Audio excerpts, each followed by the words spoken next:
ক্লাসের গণিতের কারণে আমার পরীক্ষা ফলাফল খারাপ হয়েছিল। অঙ্কে আমার অনেক দুর্বলতা ছিল, আর তাই আমি সেই বিষয়ে ভালো করতে পারিনি। বাবা কখনো আমার জন্য টাকা দিয়ে সাহায্য করেননি। তার কথা ছিল, তুমি নিজেই পরিশ্রম করো, তবেই তুমি কিছু অর্জন করতে পারবে। কিন্তু বাস্তবতা হলো, আমি শুধু এক বিষয়ে খারাপ ফল করেছি এবং আমাকে সেই বিষয়টি পুনরায় পরীক্ষায় বসতে হবে। তবে বাবা আমাকে পুরো বার্ষিক পরীক্ষায় আবার বসতে বললেন, মানে সব বিষয়ে আবার শিখে পরীক্ষা দিতে হবে। গণিত বিশেষ করে আমার জন্য ছিল একটি বড় চ্যালেঞ্জ। বাবা এবার একটু কঠোর সিদ্ধান্ত নিলেন। আগে তিনি আমাকে টিউশনে পাঠাতেন এবং আমি কোচিং ক্লাসেও যেতাম। তবে এবার তিনি বললেন, তুমি কোচিং গিয়ে মনোযোগ দিচ্ছ না, তাই এবার তোমার জন্য বাড়িতে একজন বিশেষ শিক্ষক লাগবে, যিনি শুধুমাত্র গণিত পড়াবেন। বাবার এই সিদ্ধান্ত আমাকে খুব ভালো লাগেনি, তবে আমি কিছু বলতে পারিনি। মা সব সময় বাবার সামনে কোনো কিছু বলতে ভয় পেতেন।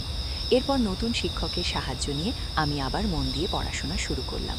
বিশেষ করে গণিতের প্রতি আমার মনোযোগ আরও বাড়ানোর চেষ্টা করলাম। আমি বাবার সিদ্ধান্তকে সঠিক মনে করতে লাগলাম। কয়েকদিনের মধ্যে আমার পড়াশোনা ও টিউশন শুরু হলো। এটি ছিল টিউশনের প্রথম দিন। স্কুল থেকে দুপুর 12টার দিকে বাড়ি ফিরলাম এবং মা আমাকে বললেন 1টার মধ্যে সব কিছু গুছিয়ে নিতে, কারণ 2টায় আমার টিউশন শিক্ষক আসবেন। সেদিন প্রথমবার আমি শিক্ষকের সাথে দেখা করলাম। তিনি প্রায় 30 বছরেরও কম বয়সী একজন যুবক। মা তাকে একটু জল দিলেন এবং তিনি জল পান করার সময় কিছুটা লজ্জিত মনে হচ্ছিলেন। সম্ভবত আমি তার প্রথম ছাত্রী ছিলাম। আমি চাইছিলাম যে আমি গণিত ভালোভাবে শিখি। প্রথম দিন শিক্ষক খুব বেশি চাপ দেননি, তাই আমি একটু স্বস্তি পেলাম। তবে শিক্ষককে দেখে মনে হয়েছিল তিনি খুবই পেশাদার এবং কিছুটা লাজুক প্রকৃতির মানুষ ছিলেন। কিছুদিন ভালোভাবেই কাটল। শিক্ষকের পাঠদান সংগঠিত ছিল, কিন্তু গণিত এখনও আমার কাছে অস্পষ্ট ছিল। টিউশনের মধ্যে মাঝে মাঝে আমি ঘুমিয়ে পড়তে শুরু করলাম। যখন শিক্ষক পানির জন্য ঘর থেকে বের হতেন, তখন হঠাৎ করে আমার ঘুম চলে আসত এবং আমি 1 থেকে 2 ঘন্টা ঘুমিয়ে থাকতাম। শিক্ষক কখনোই আমার এ বিষয়ে কিছু বলেননি বা মার কাছে অভিযোগ করেননি। আমি বুঝতে পারছিলাম যে শিক্ষক সত্যিই ভালো, কিন্তু আমার ঘুমানোর পর অন্য জায়গায় কিছু ঘটছিল যা আমার অজানাই ছিল। মা এবং শিক্ষকের মধ্যে কিছু চলছে, কিন্তু তাতে আমার দৃষ্টি পড়ছিল না। আমি কিছুই বুঝতে পারছিলাম না। আমার চোখের আড়ালে কিছু একটা ঘুরছিল। একদিন টিউশন চলাকালীন হঠাৎ করে আমার কাশি হতে লাগলো এবং তা বন্ধ হতে চাইছিল না। আমার কাশি করতে দেখে শিক্ষক আমার পিঠে হাত দিলেন। কাশির শব্দ মায়ের কাছে পৌঁছালে তিনি তাড়াতাড়ি জল নিয়ে এলেন। সেই সময়েও আমি শিক্ষকের ওপর নজর রেখেছিলাম। মায়ের হাত থেকে পানির গ্লাস যখন শিক্ষক নিলেন, তখন তাদের হাত একসাথে লাগার মতো হলো। এটি দেখে একটু অস্বস্তি অনুভব করলাম এবং কেন জানি মায়ের ওপর রাগও হচ্ছিল। তখন আমার মনে কি চলছে তা আমি নিজেই বুঝতে পারছিলাম না। পরবর্তীতে শিক্ষক আমাকে নিজের হাত দিয়ে পানি দিলেন। তিনি আমার কাছাকাছি আসছিলেন এবং আমার মধ্যে এক অদ্ভুত অনুভূতি শুরু হলো। এই অনুভূতিগুলি কি তা আমি জানি না। সেই সময় আমি এটি ঠিকভাবে বুঝতে পারিনি। পরের দিন স্কুলে গিয়ে বিরতির সময় আমার দেখা হয় আমার বন্ধু তানিয়ার সঙ্গে। তানিয়া আমার পুরনো বন্ধু এবং আমরা দুজনেই 12 ক্লাস পর্যন্ত একসাথে পড়েছি। সে আমার মতো ফেল করেনি, তাই কলেজে ভর্তি হয়েছে। সেদিন আমি তানিয়াকে একটি ছেলের সাথে দেখলাম। আমি জিজ্ঞেস করলাম, তুমি সবসময় এই ছেলের সাথে সময় কাটাও কেন? সে উত্তর দিল, এটা আমার বয়ফ্রেন্ড। তার উত্তর শুনে আমি তাকে বোঝাতে লাগলাম, তানিয়া, এত কম বয়সে এসব তোমার জন্য ঠিক নয়। প্রেমের জন্য হয়তো এখনও সময় রয়েছে। তখন তানিয়া হেসে বলল, পূজা, কলেজ লাইফ তো এসব করার জন্য। কলেজে যাওয়া মানেই এরকম কিছু। আমি যদিও কলেজে ছিলাম না, তবুও মনে হতে লাগলো যে বয়ফ্রেন্ড থাকা জরুরি। তানিয়া বলল, দেখো, কলেজে প্রায় সব মেয়েরই বয়ফ্রেন্ড আছে। তুমি এখনও স্কুলে, তাই হয়তো বয়ফ্রেন্ড গার্লফ্রেন্ড সম্পর্কের ব্যাপারে তোমার ধারণা খুব স্পষ্ট নয়। আমি বোঝানোর চেষ্টা করছিলাম যে এটি সঠিক নয়, কিন্তু এর মধ্যে সে হেসে বলল, তাহলে কি তোমারও কোনো বয়ফ্রেন্ড আছে? তার এই প্রশ্নে কিছুটা বিব্রত হয়ে আমি বললাম, না। আমার কিছুটা ধীরতা দেখে তানিয়া বলল, পূজা, তুমি 12 ক্লাসে পড়ছো বটে, কিন্তু তা বলে তোমার বয়স তো আমার সমান। যদি তোমারও কারো সাথে বন্ধুত্ব করার ইচ্ছা থাকে, তাহলে মনে রাখবে এটা শুধু কলেজের জন্য নয়। যদি কাউকে ভালো লাগে, তবে তার সাথে কিছু সময় কাটাতে ভয় পাবে না। তানিয়ার কথাগুলো আমাকে ভাবাতে লাগলো। মনে হলো যদিও আমি কলেজে নেই, তবুও আমার বয়স এমন যে আমি এসব অভিজ্ঞতা নিতে পারি। সে তখন বলল, যদি তোমার কারো সাথে বন্ধুত্ব করতে হয় তাহলে আমি তোমাকে আমার বয়ফ্রেন্ডের এক বন্ধুর সাথে পরিচয় করিয়ে দিতে পারি। আমি সঙ্গে সঙ্গে জানিয়ে দিলাম, না, আমি সেই জন্য প্রস্তুত নই, কারণ আমার বয়সের ছেলেদের প্রতি আমার বিশেষ আগ্রহ ছিল না। গত কিছুদিন ধরে আমার নজর কেবল আমার টিউশন টিচারের প্রতি ছিল। কখনো কখনো অনিচ্ছাকৃতভাবে টিচারের হাত আমাকে স্পর্শ করলে এক ধরনের অনুভূতি আমার মনে জেগে উঠত। তানিয়ার সাথে কথা বলে আমি বুঝতে পারলাম, যখন কাউকে ভালোবাসা হয় তখন এই ধরনের অনুভূতি হতে পারে। এখন আমি বুঝতে পারলাম যে আমার টিউশন টিচার আমাকে ভালো লাগছে, আর তাদের বয়সের বিষয়টি আমার কাছে অপ্রধান হয়ে পড়ে। আমি সিদ্ধান্ত নিয়েছিলাম শীঘ্রই আমি আমার অনুভূতি আমার টিচারের সাথে শেয়ার করব। আমি নিশ্চিত ছিলাম যে সে আমার প্রস্তাব নাকচ করবেন না, কারণ আমার সৌন্দর্য বিশেষভাবে আকর্ষণীয়। সেদিন যখন আমি স্কুল থেকে বাড়ি ফিরলাম, মায়ের কিছু বলার আগেই আমি টিউশনে যাওয়ার জন্য প্রস্তুত হয়ে গেলাম। আমাকে তাড়াতাড়ি প্রস্তুত দেখে মা আমাকে প্রশংসা করে বললেন, আজ তো তুমি দারুণ প্রস্তুতি নিয়ে এসেছো। মা জানতেন না আমি কেন এত তাড়াহুড়ো করেছিলাম। কিছুক্ষণ পরে টিচার যখন আমার বাড়িতে এলেন, আমি শুধু তার দিকে তাকিয়েছিলাম। যখন স্যার আমাকে পড়াচ্ছিলেন তখন আমার মন পড়ার দিকে ছিল না, বরং আমি তার দিকে মনোযোগী ছিলাম। হঠাৎ আর্চষ্টি আমার দিকে পড়ে আলি তৎক্ষণাৎ অন্যদিকে তাকিয়ে গেলাম। টিচার বললেন, আমি একটু পানি পান করতে যাচ্ছি, তুমি এই প্রশ্নটা সমাধান করো। আমি মাথা নেড়ে সম্মতি জানালাম, কিন্তু আমার মন পড়ার উপর ছিল না, বরং আমার ক্রাশের দিকে। আমি তাকে মনে মনে ভালোবাসতে শুরু করছিলাম, কিন্তু আমি জানি না এই কথাটা তাকে জানাবো কিভাবে। কিছু সময় পর আমি আবার বিশ্রাম নিতে যাচ্ছিলাম। আমার খুব ঘুম পাচ্ছিল, কিন্তু নিজেকে জাগিয়ে রাখলাম। অনেক সময় পার হয়ে গেল এবং টিচার ফিরে আসলেন না। তাকে ডাকতে বাইরে গেলে দেখলাম সে হোলরুমে মায়ের সাথে বসে আছেন। আমার টিচার মায়ের কাঁধে হাত রেখে গল্প করছিলেন, যা আমার কাছে একটু অদ্ভুত লাগলো।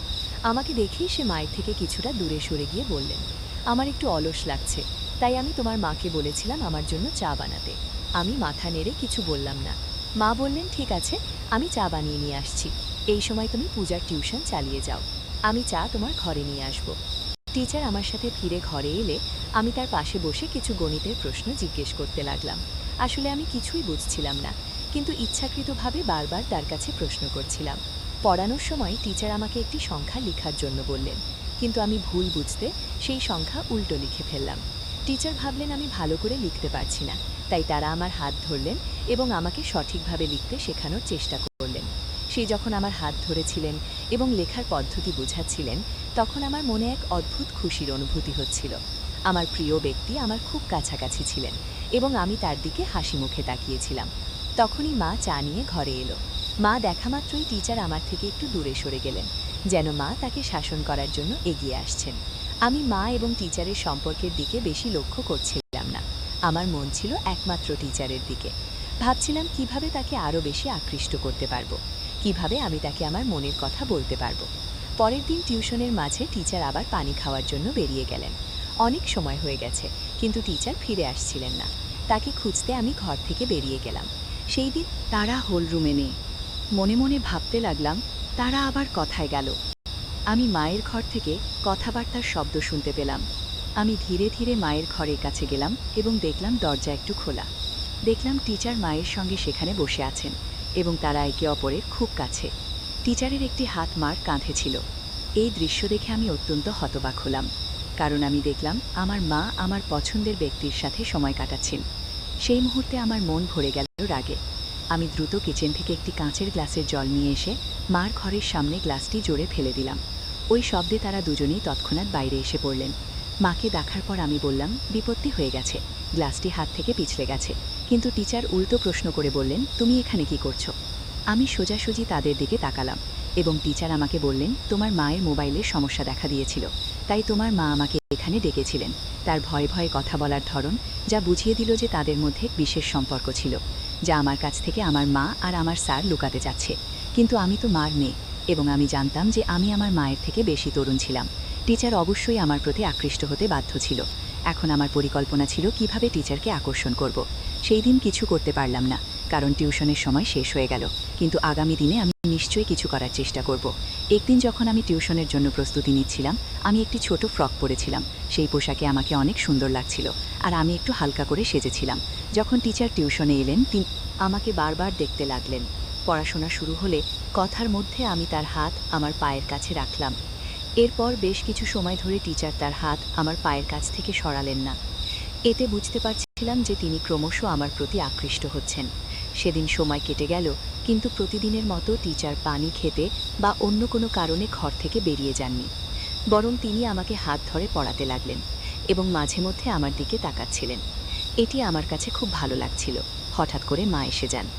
যখন তিনি দেখলেন টিচার আমার হাত ধরে পড়াচ্ছেন, তার চোখ বড় হয়ে গেল। মা চায়ের প্রসঙ্গে টিচারকে সেই ঘর থেকে বাইরে নিয়ে গেলেন। আমি স্বভাবতই টিচারের পেছনে চলে গেলাম।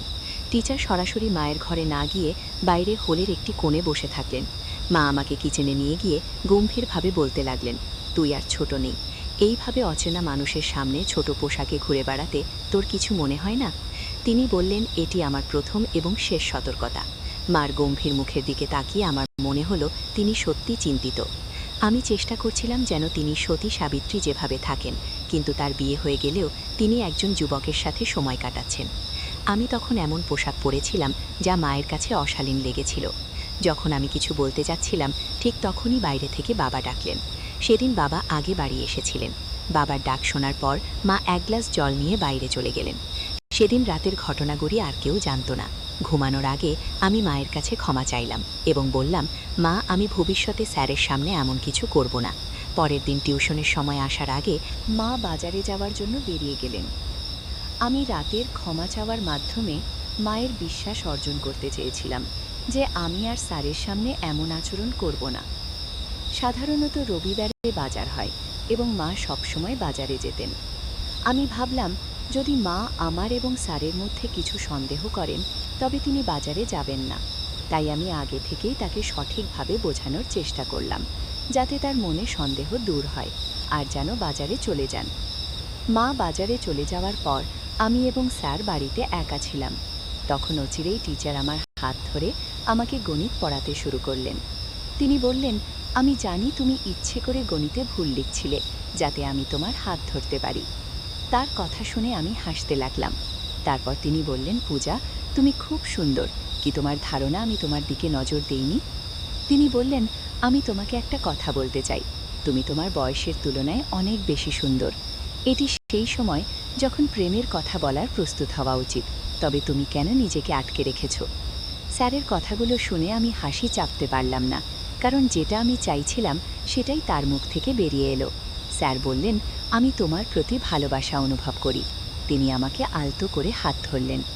আমি জিজ্ঞেস করলাম, স্যার, কি সত্যি আপনি আমার প্রতি প্রেম অনুভব করেন? আমিও আপনাকে ভালোবাসি, কিন্তু একটা প্রশ্ন আছে। আপনি কেন প্রতিদিন কোনো না কোনো বাহানা তৈরি করে মায়ের ঘরে যান? আপনাদের মধ্যে কি কোনো সম্পর্ক আছে? আমার প্রশ্ন শুনে স্যার হাসলেন এবং বললেন, পূজা, তুমি কি মনে করো আমি তোমার মার প্রতি আকৃষ্ট? একদম নয়। আমি তো প্রথম থেকেই তোমার প্রতি নজর রেখেছিলাম। আমি দেখতে পেয়েছিলাম যে তুমি আমাকে ভালোবাসো কিনা, কিন্তু তোমার মায়ের কারণে আমি আমাদের সম্পর্কটি গোপন রাখতে চেয়েছিলাম, যাতে তিনি সন্দেহ না করেন। আমি ভয় পেয়েছিলাম যে যদি আমি তোমার সামনে আমার অনুভূতি প্রকাশ করি, তাহলে তুমি বিপর্যস্ত হয়ে যাবে। এ কারণে কিছু বলিনি। পরে ধীরে ধীরে তিনি আমার কাছে আসতে শুরু করেন এবং আমাদের মধ্যে প্রেমের সম্পর্ক গড়ে উঠতে থাকে। হঠাৎ করে আমার ঘরের দরজা জোরে খুলে যায় এবং সেখানে মা চলে আসেন। তাকে দেখে আমি একটু অবাক হলাম, কিন্তু একই সঙ্গে জানতাম যে আমি কোনো ভুল করছি না। আমি শুধু একজন বন্ধুর সাথে সময় কাটাচ্ছি। মা আমার কাছাকাছি এসে স্যারকে দূরে সরিয়ে দিলেন এবং বললেন, ভালো হয়েছে, আমি যদি মোবাইলের দিকে নজর না দিতাম, তাহলে হয়তো তোমার এবং এই মানুষের সত্য আমার সামনে এসে যেত না। ব্যাগে মোবাইল না থাকার কারণে আমাকে আবার বাড়িতে ফিরতে হলো।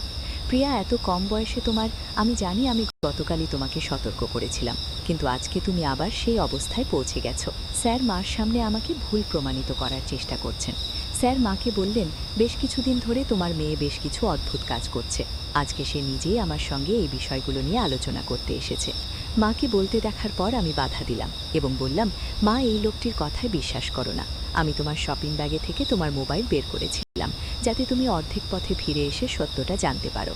এটি আমি ইচ্ছেকৃতভাবে করেছি, যাতে তুমি বুঝতে পারো এই ব্যক্তির আসল চেহারা কি। আমি বললাম, এই টিউশন শিক্ষক আমাদের বাড়ির দুই মহিলার সঙ্গে এক ধরনের অসৎ ব্যবহার করছে। তুমি তার প্রেমে পড়তে পারো, কিন্তু আমি না। আমি কয়েকবার তোমাদের দুজনকে একসঙ্গে দেখেছি, তাই আমি এসব ঘটনাকে সাজিয়েছি যাতে তোমার কাছে এই লোকটির সত্যি মুখোশ খুলে দিতে পারি। যখন স্যার পড়াতে আসেন, ঠিক ঠিক তখন আমি মায়ের মোবাইলে ভিডিও রেকর্ডিং শুরু করে দিই এবং সেটি ঘরের এক কোণে রাখি। যে কোনো কিছু তিনি মায়ের সম্পর্কে বলতেন, সব কিছু সেই মোবাইলে রেকর্ড হয়ে গিয়েছিল। যখন মা সেই ভিডিওটি দেখলেন, তিনি বুঝতে পারলেন যে স্যার তাদের সাথে প্রতারণা করছেন। মা সেই নালায়েককে পুলিশে দেওয়ার হুমকি দিলে তিনি সেখান থেকে পালিয়ে গেলেন। এরপর মা বললেন, পূজা, আমি অনেক ভুল করেছি, আমি জানি, কিন্তু আমি কি করব? তোমার বাবা আমাকে তেমন সময় দেন না। যেদিন তোমার টিউশন শিক্ষক বাড়িতে এসেছিল, সেদিন থেকেই তার সাথে আমার কথা বলা শুরু হয়। তখন আমি মনে করেছিলাম সে আমার মন বুঝতে শুরু করেছে। তার মিষ্টি কথায় আমি এমনভাবে আবদ্ধ হয়ে পড়েছিলাম যে তার স্বার্থপর প্রেমকে আমি সত্যিকারের মনে করতে শুরু করেছিলাম। আমি তো এতটাই তার প্রেমে মজেছিলাম যে তোমার কথা পর্যন্ত ভুলে গিয়েছিলাম। মা আরও বললেন, আমি সেই নালায়েকের সাথে বিয়ে করার কথা ভাবছিলাম, কিন্তু জানতাম না যে তার তোমার প্রতি এমনই ভিন্ন দৃষ্টি রয়েছে। সে আমার সাথে প্রেমের নাটক করে, কিন্তু তোমার সাথেও সময় কাটানোর চেষ্টা করছিল, এটি আমি বুঝতে পারিনি। তোমার বাবা সব কিছু করেন, যখন আমি যা কিছু চাই তা দেন, কিন্তু শুধু অর্থ দিয়ে একটি সম্পর্ক চলে না, ভালোবাসা ও মতবিনিময়ও প্রয়োজন। কিন্তু আমাদের মধ্যে তো এসব কিছুই ছিল না। এই কারণে যখন আমাকে অন্য একজনের কাছ থেকে একটু ভালোবাসা পেলাম, আমি তাতেই গা ভাসিয়ে দিলাম। আমি সত্যি খুব বড় একটি ভুল করেছি। মা যে ভুল বুঝতে পেরেছিলেন। আমিও স্যারের প্রেমে পাগল হয়ে পড়ছিলাম, কারণ আমার বন্ধুরা তা নিয়ে আমাকে নেতিবাচক বিষয়গুলো সম্পর্কে ভালোভাবে শিক্ষা দিয়েছিল। তানিয়া আমাকে প্রেমের প্রকৃতি সম্পর্কে জানিয়েছিল। কিছুদিন পর সে আমাকে তার ব্রেকআপের গল্প শুনিয়েছিল, যেখানে তার আগে প্রেমিক মিষ্টি কথাবার্তার মাধ্যমে তার কাছে নেতিবাচক আচরণ করেছে এবং পরে সমস্ত সম্পর্ক ছিন্ন করে ফেলে। যে মেয়ে আমাকে প্রেমের অর্থ বোঝালো, সেই মেয়ে আমাকে প্রেম এবং প্রতারণার মধ্যে পার্থক্য বোঝাতে সাহায্য করেছিল। তানিয়া যা জানিয়েছিল তা শুনে আমি সতর্ক হয়ে উঠলাম, এবং এই কারণে আমি মা এবং নিজেকে ওই নালাজ টিউটরের নজর থেকে রক্ষা করতে পারলাম। ওই ঘটনায় মা আমার সঙ্গে প্রতিজ্ঞা করেছিলেন যে তিনি আর কাউকেই তার অনুভূতি শেয়ার করবেন না। আমিও ঠিক করেছি যে আমি কাউকে অপ্রয়োজনীয় বিষয়গুলোতে জড়িয়ে পড়ব না। আমি মনোযোগ দিয়ে পড়াশোনা করব এবং বাবার স্বপ্ন পূরণ করব। প্রিয় বন্ধুরা, এটা মনে রাখা জরুরি যে জীবনের একজন সঙ্গীর ভালোবাসা কেবল অর্থের উপর নির্ভর করে না। সময় মতো সঙ্গীকে সময় দেওয়া এবং তাদের অনুভূতিগুলো বোঝা জীবনের একটি মৌলিক প্রয়োজন। প্রত্যেক সঙ্গীকে এটি বুঝতে হবে, নইলে যদি হঠাৎ কোনো তৃতীয় ব্যক্তির সামনে আপনার অনুভূতি প্রকাশ করেন, তাহলে ওই ব্যক্তি এটি সুবর্ণ সুযোগ হিসেবে নিতে পারে। ভালোবাসা পাওয়ার জন্য কিছু কথা বলাটা গুরুত্বপূর্ণ, কিন্তু এটি কোনো যুদ্ধ নয়, বরং সঙ্গীর প্রতি সত্যিকারের ভালোবাসা। যে কোনো পরিস্থিতিতেই ভালোবাসা তাদের কাছেই প্রকাশ করতে হয়। জীবনে অনেক সময় আমরা সহজে মানুষের কথায় বিশ্বাস করে ফেলি, কিন্তু গুরুত্বপূর্ণ যে আমরা সবসময় সতর্ক থাকতে পারি। যে ব্যক্তি আমাদের খুব কাছে আসতে চায় তার উদ্দেশ্য কী তা বোঝা অত্যন্ত জরুরি। ভালোবাসা শুধু মিষ্টি কথায় বা বাহ্যিক আচরণে নয়, বরং এটি ভিত্তি করে একে অপরের প্রতি বিশ্বাস, শ্রদ্ধা এবং আন্তরিকতার উপর। ভালোবাসা কখনো প্রতারণার মতো হতে পারে না, আর সম্পর্কের মধ্যে সৎ ও খোলামেলা থাকা উচিত। যে কোনো পরিস্থিতিতেই নিজের সম্মান এবং আত্মমর্যাদা রক্ষা করা অত্যন্ত গুরুত্বপূর্ণ। কখনো এমন কোনো পরিস্থিতি তৈরি হলে যেখানে আমাদের সম্মান বা নিরাপত্তা হুমকির মুখে পড়বে, তখন তা থেকে বের হয়ে আসতে হবে। এখানে স্যারের আচরণ ছিল প্রতারণামূলক, তবে মা প্রথমে তা বুঝতে পারেননি। গল্পটি আমাদের শেখায় প্রেম এবং সম্পর্কের মধ্যে স্পষ্ট পার্থক্য থাকা উচিত। ভালোবাসা কখনো কারো দুর্বলতা বা অপব্যবহার করে না, তা একে অপরের সম্মান ও সহযোগিতায় ভিত্তি করে গড়ে ওঠে। কখনো যদি কোনো সম্পর্কের মধ্যে একপাক্ষিক বা একতরফা কিছু ঘটে, তবে সেটি প্রেম নয়, বরং প্রতারণা। গল্পের শেষে মা ও পূজা একসঙ্গে সিদ্ধান্ত নিয়েছিল যে তারা আর কাউকেই নিজেদের জীবনে সময় দিতে বা তাদের অনুভূতিতে জায়গা দিতে চাইবে না, যারা তাদের নিরাপত্তা বা মনের শান্তিকে ক্ষতিগ্রস্ত করতে পারে। এই সিদ্ধান্ত তাদের জীবনে ইতিবাচক পরিবর্তন আনতে সাহায্য করেছিল। নেতিবাচক পরিস্থিতি থেকেই মানুষ অনেক কিছু শেখে এবং তার থেকে উপযুক্ত সিদ্ধান্ত নিয়ে নিজেদের জীবনকে সুন্দর করে তুলতে পারে। বন্ধুরা, যদি এই গল্পটি ভালো লেগে থাকে তাহলে দয়া করে ভিডিওটি লাইক করুন এবং আমাদের চ্যানেলটি সাবস্ক্রাইব করুন। পাশে থাকা বেল আইকনটি প্রেস করুন, যাতে করে আমরা যখনই নতুন ভিডিও আপলোড